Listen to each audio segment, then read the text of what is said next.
I can certainly use my mind and my energy and my words to speak up against what I think is fascist behavior. But many people in the UK would say, oh, no, you can't call him a fascist. It's too extreme of a term. But I submit to you that it is fascist behavior, and I think it's incredibly dangerous. And good people's silence enables this type of behavior. There's 50% of my country. There's even people that have voted for Donald Trump that think this is terrible what he's doing. They have to speak up. And so it's important for people like me to show them the way to do that. You have to speak up. You have to bring people out. We had industrial leadership in the United States at the turn of the century.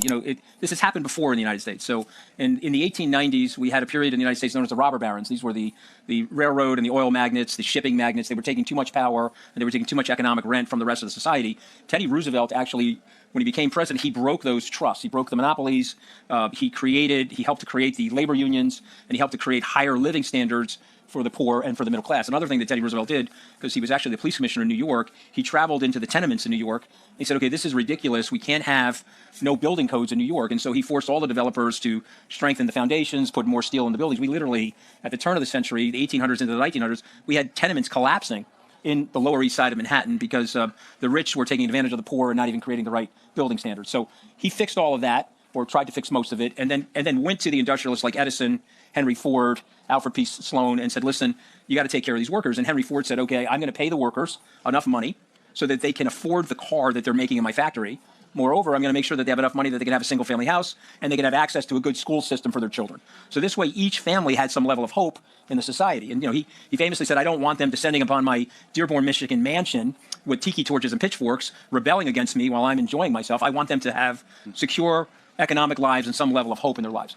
That got expanded upon at the end of the Second World War. The United States brought in the Great Society programs, more food for the poor, more health care security for the elderly. And then we did something called the GI Bill. I don't know if you guys would know what that is, but if you were in the American military, and most families had at least one family member in the American military, you got free college education if you came back to the United States. So you had poor Italian families where the dad was a Mason, but now the son went to war and he's becoming an accountant or a lawyer, or pick a family.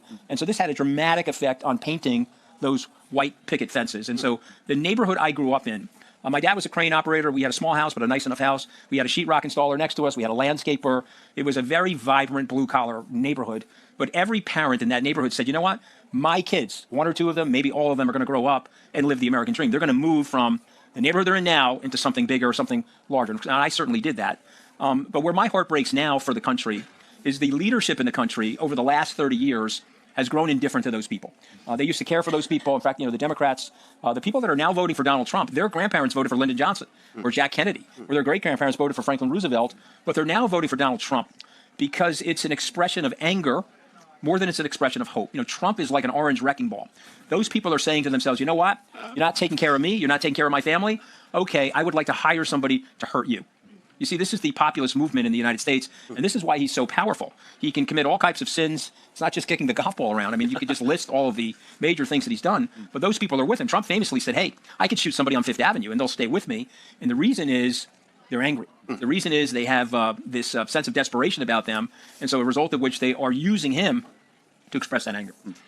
If we talk about truth, just for a minute, I think it was Lenin that established Pravda as a result of the Russian Revolution. And now we have truth, social Pravda means truth in Russian. I think it was Hitler that started to talk about Lugenpress, lying press, or fake news as we call it now. Yeah. Is there and it gives me the chills, actually. If you see the red or blue line from Lenin through Hitler to what's happening right now, is that overrated? Or? Well, not to me. So I have a podcast. It comes out of the United Kingdom. My podcast co-host, Catty Kay, is a British journalist. And Dominic Sandbrook, who does The Rest is History, is part of our podcast family. When I call Trump a fascist, they get very mad at me. They say that that's the wrong delineation. You can't call him a fascist. That's reserved for people like Hitler and Mussolini. But when you go down the list, as Robert is pointing out, when you go down the list, the us versus them, the demolition of the free press, to your point, and constructing the propaganda of something that isn't true, but is explaining it like it is true. The scapegoating that's happening now in the society, maybe it was Jews in Germany, but it's sort of African Americans and Latino Americans in our society. And if you go down the list, there's a great book by Lawrence Rees called The Nazi Mind. It was written a few months back, and I interviewed him on my other podcast. And if you just read his table of contents, there's 12 chapters in the book. Trump is 12 for 12 in terms of what he's doing and what he's pushing on the society. So now you have a choice. You can either speak out against that, which is the truth, or you can acquiesce to it. And the biggest problem that we're having in our country right now that I see is the fear. Because one of the things that these people do is they create lots of intimidation. to silence you and to put you in a fear-based position. And people are like, well, you know, I'm going to let this slide because I've got to protect my family. And they start to make this equivocation. I can't do that because I once worked for him and I helped him. So I now have a moral responsibility to speak out against him and explain what he did. Moreover, I'm named after my uncle Anthony was on Normandy Beach on the 6th of June, 1944. My uncle Salvatore fought in the Battle of the Bulge. These guys were brave enough to take a stand against fascism in the 1940s in harm's way. My uncle was actually a Purple Heart recipient. He was wounded. He got off the beach safely, but he was wounded a couple days later in a battle in a small town in France on the way to Paris. And by the way, think of these personalities. He was in a field hospital for 3 months, healed himself up, refused to be discharged, and fought in the Battle of the Bulge. So if those people who are in my family could do that, I can certainly use my mind and my energy and my words to speak up against what I think is fascist behavior. But many people in the UK would say, oh, no, you can't call him a fascist. It's too extreme of a term. But I submit to you that it is fascist behavior, and I think it's incredibly dangerous. And good people's silence enables this type of behavior. There's 50% of my country. There's even people that have voted for Donald Trump that think this is terrible what he's doing. They have to speak up. And so it's important for people like me to show them the way to do that. You have to speak up, and you have to bring people out. Particularly what he's doing in Washington, guys. I don't know if you're watching this. He's going to bring the National Guard into Washington now, and he's going to militarize the city. I can't tell you how dangerous that is from a perspective. Because once he militarizes the city, how are we going to get him to leave the city? Okay, see what he's doing? I know what he's doing because I know the son of a bitch. Moderator of Meet the Press, Kristen Welker, just sat down exclusively with French President Emmanuel Macron just moments ago following those lengthy peace talks at the White House today. She pressed him on that hot mic moment with President Trump that we saw earlier and whether a ceasefire needs to be reached to hold the trilateral meeting and the role French and American troops could play in the effort to maintain peace. Take a listen.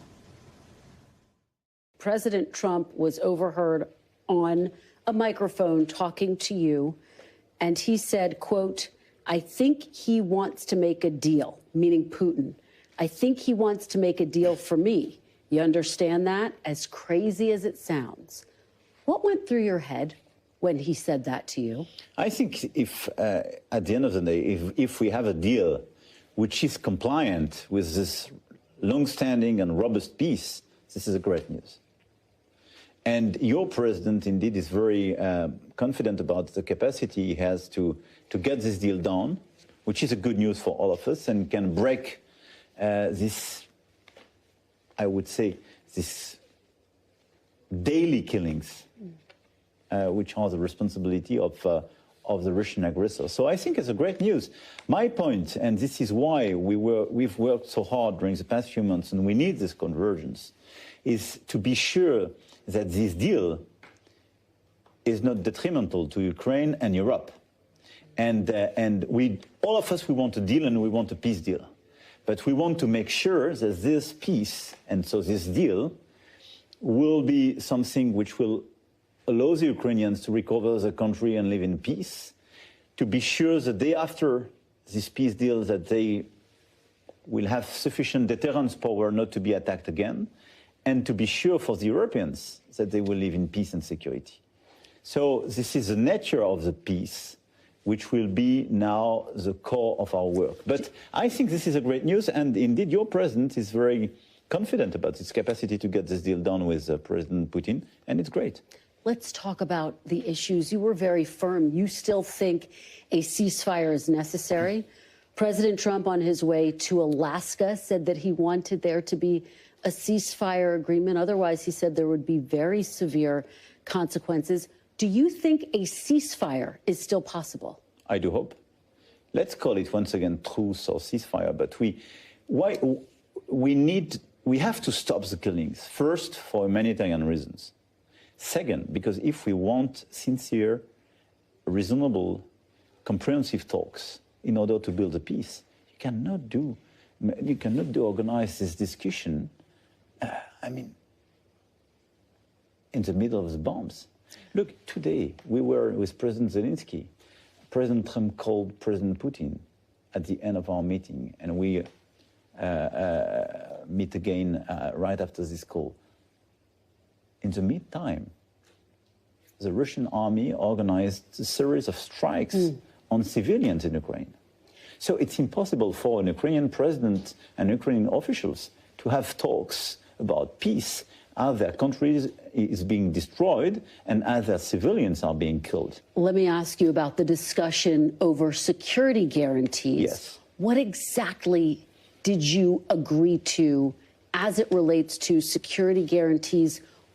Does that mean European troops? And does that mean U.S. troops? Look, I think for me, it's a very important progress of the past few days that your president expressed a clear commitment of the U.S. to be part of the security guarantees. It's brand new. And last February, when I took the responsibility to gather a series of European leaders with President Zelensky in Paris, and we followed up in London, and we created this coalition of the willing. And it was a reaction to the feeling we had that we could see a temptation to go to a rapid peace, but without any guarantee for Ukraine. And we know what it means. It was Georgia 2008, but it was as well Crimea 2014. And there is full certainty that if you make any peace deal without security guarantee, Russia will never respect its words, will never comply with its own commitments. So it's for us totally critical, and this is an essential part of any deal for Ukraine and for the Europeans. This is for our own security. So this is a very important progress of the past few days that the US now is willing to be part of this. Kristen Welker joins us now live. Kristen, that was just a portion of that interview. You also spoke to President Macron about how optimistic he feels about a deal?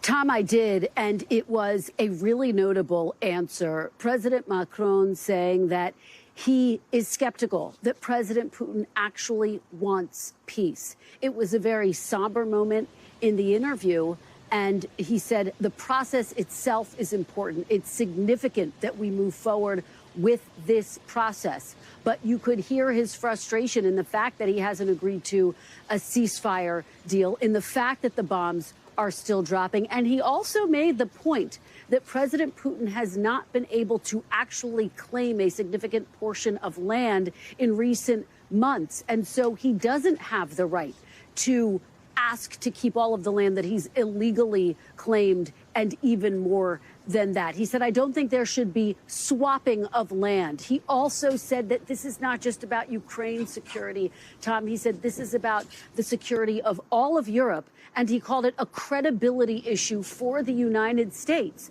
And this was a significant takeaway from his interview, Tom. He said, look, if it doesn't appear as though there is being progress made in these upcoming talks between President Zelensky and President Putin, and then, of course, the trilateral that's expected to happen after that, he says President Trump should move to impose sanctions and tariffs and really lower the hammer on President Putin.